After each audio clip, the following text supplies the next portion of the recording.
আজকে তার দিন বলি কি করে, যাকে ছাড়া আমার প্রতিটি দিনের প্রত্যেক মুহূর্ত অচল, যার কাছে আমাদের জন্য 24 ঘন্টা সময় থাকে, তাকে শুধুমাত্র একটা দিন স্পেশাল ফিল করিয়ে কি মন ভরে? মায়ের জন্য নির্দিষ্ট কোনো দিনক্ষণ মাস বছর হয় নাকি? কারণ তারা দিনক্ষণ না দেখেই ভালোবাসে, যত্ন করে।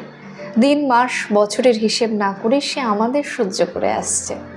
প্রথমে সন্তান ধারণের কষ্ট সহ্য করেছে, পৃথিবীর আলো দেখানোর যন্ত্রণা সহ্য করেছে।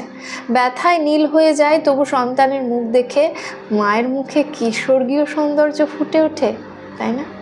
সহ্য করেছে রাতের পর রাত জেগে জোর করে দু চোখের পাতা খুলে রাখার কষ্ট, সহ্য করেছে আমার অবুঝ সব বায়নাগুলো।